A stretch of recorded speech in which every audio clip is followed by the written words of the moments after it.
رسول اللہ صلی اللہ علیہ وسلم کے اصحاب کا بڑا مقام و مرتبہ ہے، یہ بات آپ کے سامنے رکھتے ہیں۔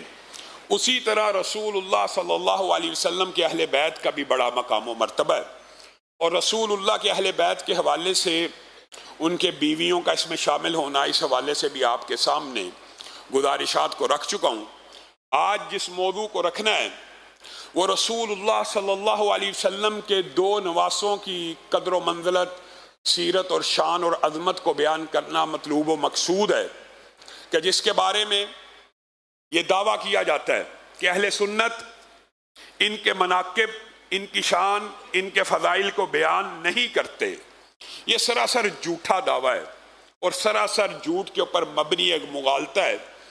اسی مسجد کے ممبر کے اوپر آپ کو یاد ہوگا چند سال قبل سیرت سیدنا علی کے حوالے سے تقریباً 1 سال تک ہم خطبہ جمعہ کو پڑھاتے رہے، 1 سال۔ یہ سیدنا حسن اور حسین کن کے بیٹے ہیں؟ اسی علی کے بیٹے ہیں، وہ علی کہ جو بچپن میں رسول اللہ صلی اللہ علیہ وسلم سے اس طرح محبت کیا کرتے تھے کہ سیرت نگاروں نے، مفسرین نے، اور قربان جائیں آج آپ نے یہ جو باتیں سیکھنی اور سمجھنی ہیں، ان سب کے راوی کون ہیں؟ صحابہ۔ یہ جو شان اہل بیت کی جتنی احادیث ہیں، ان کی روایت کہاں سے آئی ہے؟ صحابہ سے آئی ہے۔ اور سیرت نگاروں نے حضرت علی کا، رسول اللہ صلی اللہ علیہ وسلم سے پیار کا جو نقشہ کھینچا ہے وہ بھی عجیب ہے۔ کہا علی بچپن سے رسول اللہ سے اس طرح محبت کیا کرتے تھے کہ جیسے اونٹنی کا نو مولود بچہ ہو، اور اونٹنی کو اگر دور لے جایا جائے تو وہ بچہ کیسے تڑپتا ہے۔ یہ ریگستان اور صحرا والے جانتے ہیں، اور اگر آپ کو اور باقی جانوروں کی کیفیات فرق ہوتی ہیں، لیکن اونٹنی کا بچہ جس طرح اپنی ماں کی جدائی کے اوپر اچھلتا کودتا غم کا اظہار کرتا ہے، باقی کسی جانور میں یہ منظر دیکھنے کو نہیں آتا۔ تو سیرت نگاروں نے لکھا رسول اللہ صلی اللہ علیہ وسلم اگر چند لمحے بھی بچپن میں علی کی آنکھ سے اوجھل ہو جاتے تو علی کی کیفیت اس اونٹنی کے بچے کے جیسے ہو جاتی۔ یہ ایک باپ اور بیٹے کی محبت ہے۔ اور رسول اللہ کی محبت کیا ہے؟ رسول اللہ صلی اللہ علیہ وسلم نے کہا آنے والے کو جنت کی بشارت دیجئے۔ آنے والے آئے، حضرت ابو بکر ہیں، رسول اللہ نے جنت کی بشارت دی۔ پھر کہا اب بھی جو آئے اس کو جنت کی بشارت دینا۔ آئے، قسمت اور تقدیر کی بات ہے، کون آئے؟ عمر آئے۔ اب رسول اللہ صلی اللہ علیہ وسلم کو اپنے اس بیٹے سے کتنی محبت اور پیار ہے، رسول اللہ کہتے ہیں اب بھی جو آئے اس کو جنت کی بشارت دینا۔ اور اللہ کی بارگاہ میں ہاتھوں کو اٹھا لیا، اے اللہ اب تو علی کو بھیج دے، اب تو علی کو بھیج دے، تاکہ علی بھی جنت کی بشارت کو پانے والوں میں سے ہو جائیں۔ اور علی نے بھی رسول اللہ صلی اللہ علیہ وسلم کے ساتھ جو وفا کا، محبت کا، انسیت کا مظاہرہ کیا، یہ ایک طویل باب ہے۔ ایک واقعہ بیان کر کے اپنے موضوع کی طرف آئیں گے۔ حضرت علی کہتے ہیں ایک دن ایسا بھی میری زندگی میں آیا کہ میں نے رسول اللہ کو کہا میرے کندھے پہ چڑھ جائیے۔ وہ رسول جو حضرت ابو بکر کے کندھوں پہ چڑھتے ہوئے کبھی غار ثور پہ، کبھی چوٹیوں پہ پہنچ جاتے ہیں۔ علی کہتے ہیں کہ خانہ کعبہ کے اندر جب بتوں کو توڑنے کی باری آئی تو میں نیچے بیٹھ گیا اور میں نے رسول اللہ کو کہا مجھ پہ چڑھ جائیے۔ رسول اللہ نے اپنے قدم مبارک کو میرے کندھے پہ رکھا اور میں نے علی جیسے طاقتور نے اٹھانے کی کوشش کی۔ کہا بار نبوت تھا یا کیا تھا، اس دن میں رسول اللہ کو اپنے کندھوں پہ نہ اٹھا سکا، اور میرے مقدر کا، میری قسمت کا کیا کہنا۔ رسول اللہ صلی اللہ علیہ وسلم میرے نہ اٹھانے کو دیکھتے ہوئے محسوس کرتے ہیں اور خود زمین پہ بیٹھ جاتے ہیں اور کہتے ہیں علی آپ تو نہ اٹھا پائے، اب میں بیٹھتا ہوں، آپ میرے کندھے پہ چڑھ جائیے۔ سبحان اللہ، علی کو یہ مقام اور فضیلت اور مرتبہ ملا کہ آپ بھی رسول اللہ صلی اللہ علیہ وسلم کے کندھوں پہ چڑھے اور بات یہاں تک ہوتی، بات مکمل ہے عظمت کے لیے، لیکن علی کہتے ہیں پھر رسول اللہ صلی اللہ علیہ وسلم کھڑے ہوئے، اور اللہ کی قسم ارادہ تو یہ تھا کہ خانہ کعبہ کے اندر جو بت پڑے ہیں ان کو توڑ ڈالا جائے، لیکن رسول اللہ نے جب مجھے کندھوں پہ لے کر کھڑے ہونے کی کوشش کی اور پوری طرح کھڑے ہو گئے، تو میں نے محسوس کیا میں اتنا بلند ہو چکا ہوں کہ آسمان سے اگر کوئی تارا بھی توڑنا چاہوں تو توڑ کے لا سکتا ہوں۔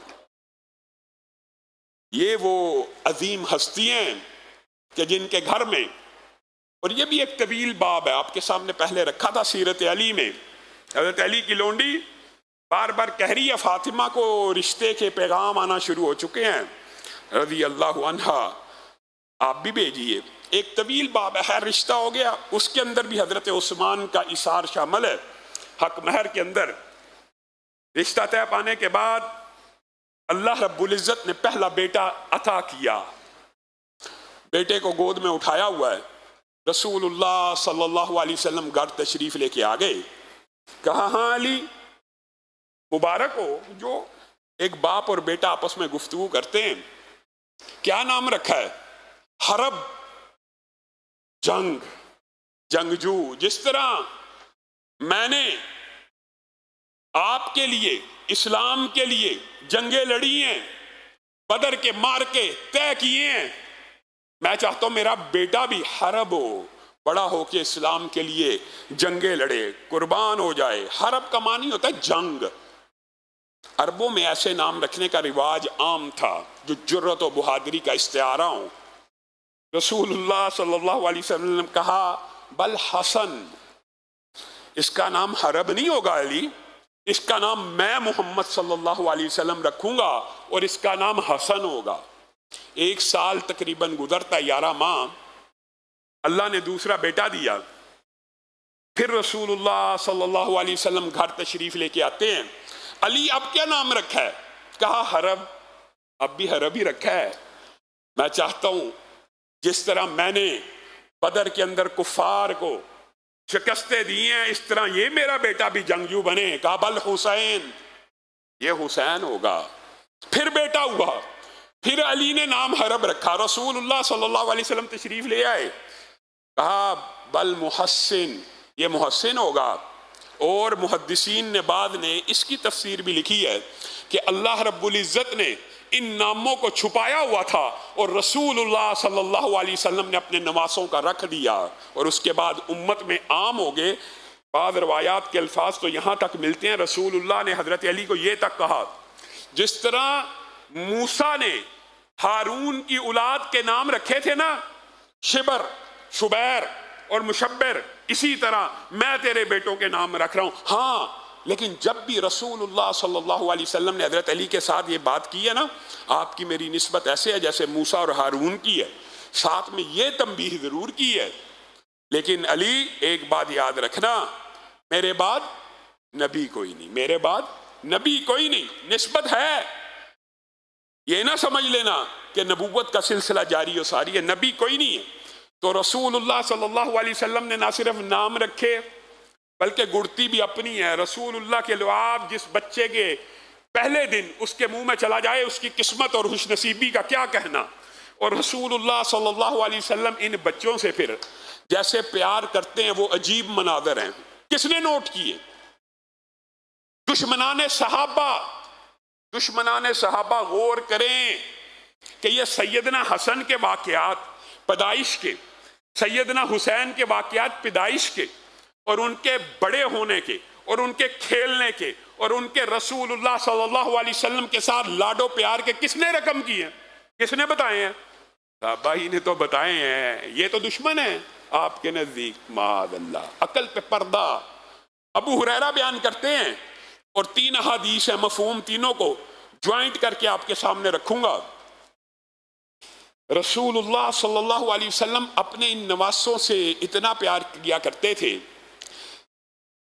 کہ ایک مرتبہ، واقعات مختلف ہیں، ایک مرتبہ میں رسول اللہ کے ہمراہ بازار میں تھا، اور رسول اللہ صلی اللہ علیہ وسلم بازار سے لوٹے، سامنے سے انہوں نے حسن کو آتے ہوئے دیکھا، حسن کو آتے ہوئے دیکھا، ایک ایک منظر کشی بھی صحابہ نے کیسے کی ہے۔ آج تو چلو ویڈیو کیمرے کا دور ہے، آج ویڈیو میں کوئی چیز کیپچر ہو جاتی ہے، لیکن اللہ کی قسم قربان جائیں صحابہ کی امانت و دیانت پہ کہ رسول اللہ کو گئے ہوئے 1400 سال سے بھی زیادہ عرصہ بیت چکا ہے، لیکن رسول اللہ کی کوئی زندگی کا پہلو ایسا نہیں ہے جو کیمرے کی ریکارڈنگ سے بھی زیادہ بہتر طریقے سے محفوظ نہ ہوا ہو۔ یہاں تک کہ حیران رہ جائیں، یہ ایک لمبا چوڑا باب ہے، صحابہ نے رسول اللہ کی وفات کے بعد رسول اللہ کی داڑھی کے سفید بال بھی گن لیے کہ کوئی امت میں آنے والا کل ہم سے پوچھ نہ لے کہ رسول اللہ جب دنیا سے گئے تھے ان کی داڑھی میں کتنے بال سفید تھے، یہاں تک کی ریکارڈنگ کی ہے۔ تو ابو ہریرہ رسول اللہ کے اس انداز کی ریکارڈنگ آپ کو بیان کر رہے ہیں کہ رسول اللہ نے حسن کو دیکھا تو اپنے دونوں باہوں کو پھیلا دیا، جیسے آپ کسی کا استقبال کرتے ہیں، تو رسول اللہ نے بھی اپنے اس نواسے اور بیٹے کو دیکھ کر اپنے ہاتھوں کو پھیلایا، اور وہ نواسا اور بیٹا رسول اللہ کی محبت میں وہ بھی دوڑتا ہوا اپنے نانا کی طرف ہاتھوں کو پھیلاتا ہوا آ رہا ہے۔ اب یہ جو منظر کشی ہے کہ نانا کے بھی ہاتھ پھیلے ہوئے ہیں، نواسے کے بھی ہاتھ پھیلے ہوئے ہیں، اور دونوں محبت اور وارفتگی سے ایک دوسرے کی طرف بڑھے، کس نے ریکارڈ کیا؟ صحابہ نے ریکارڈ کیا، ایک ایک لمحہ، ایک ایک جملہ، اور پھر رسول اللہ نے اس کو سینے سے لگایا، اس کو چوما، یہ بات آگے جا کے بیان کریں گے۔ اور پھر منظر کشی کی، ایک مرتبہ رسول اللہ صلی اللہ علیہ وسلم بے چین ہو گئے، بازار سے واپس آئے اور فاطمہ کے گھر کے باہر پہنچ گئے اور کہنے لگے اینا لکاؤ، اینا لکاؤ، اور بعض روایات میں مختلف الفاظ ہیں، اینا لکاؤ، چھوٹا کہاں ہے؟ یہ عربی میں بھی سلینگ ہے، جس طرح ہم اردو میں کہتے ہیں ننا منا، ننا کہاں ہے، چھوٹو کہاں ہے، تو عربی میں بھی یہی لفظ اسی معنوں میں استعمال ہوتا ہے، چھوٹو کہاں ہے، ننا کہاں ہے، وہ میرا بیٹا کہاں ہے؟ میں ہر وقت اس کے انتظار میں رہتا ہوں کہ اس کی ماں اس کو کپڑے پہنا کر اس کو سجا سنوار کے مسجد النبوی میں بھیجے گی کہ اس کا نانا اس نواسے سے اداس ہو رہا ہے، کہاں ہے حسن، کہاں ہے حسین؟ یہ وارفتگی ہے۔ اور حضرت ابو ہریرہ حضرت حسن سے ملتے ہیں اور کہتے ہیں اپنی قمیص کو اٹھائیے۔